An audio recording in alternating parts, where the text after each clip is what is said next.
παιδιά ευαισθητοποιούνται και πιστεύω ότι έχουν σχέση αυτά με την προσωπική σας παρέμβαση και καλά κάνετε. Πρέπει και εμείς παλιά οι μεγάλοι το ζήσαμε. Είχαμε δασκάλους. Μπορεί να μας έλεγε ένα κανένα χαστούκάκι, αλλά είχαμε δασκάλους. Μας προσανατόλιζαν. Δεν υπήρχε τότε επαγγελματικός προσανατολισμός. Ήταν όλο, ειδικά εγώ την περίοδο του 50 που γεννήθηκα, ας πούμε, και μετά ήταν λίγο τα πράγματα δύσκολα. Οικονομικά, ακόμα και επιβίωσης προβλήματα υπήρχαν.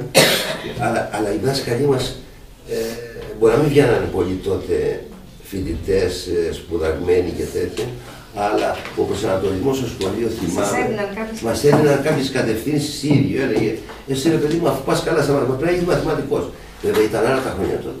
Τώρα πάει ο όρος μαθηματικός, έχει πέτει το σύστημα γιατί έβαλε θέλει πολυτεχνείο, αλλά τελικά βγήκε μαθηματικός. Τότε ό,τι έδινες, όπου έδινες, εκεί παίρναγε. Είχε 8 κύκλους, θυμάμαι. Εγώ είχα περάσει στο Πανεπιστήμιο την πρώτη χρονιά. Το 1968 στη Βιομηχανική Πειραιώς, μια από τις καλύτερες σχολές την εποχή εκείνη. Αλλά την άλλη χρονιά ξανά έδωσα εξετάσεις και πήγα να γίνω κάτι άλλο. Το ξέρετε οι περισσότεροι. Δεν το μετανιώσατε? Όχι, δεν το μετανιώσα. Έκανα 38 χρόνια σε μια υπηρεσία. Καταξιώθηκα, πιστεύω. Και έφυγα και πολύ ευχαριστημένος. Πάρα πολύ. Διήνυσα όλη μου τη σταδιοδρομία, όλη την εξέλιξη, αλλά και τα χρόνια υπηρεσία. Και επειδή εμείς ξεκινάμε πολύ μικρή από τα 18 μας χρόνια, ίσως γι' αυτό στα 56-57 έχουμε φύγει. Έχουμε φύγει. Μάλιστα. Μπορούμε να βάλουμε μια φωτογραφία με τα παιδιά. Ναι, για όλα, δήμαρχε. Τότε θα έρθετε και απέναντι, για όλα γύρω από. Λοιπόν, θα κάνω υποχώρηση και με Παναθηναϊκούς να βγάλω φωτογραφία. Ο Ολυμπιακός Αγάπης.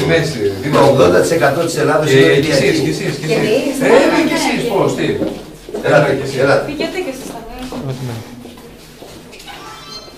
Εδώ. Ωραία. Για να σας δώσω, παίρνει, μια χαρά παίρνει.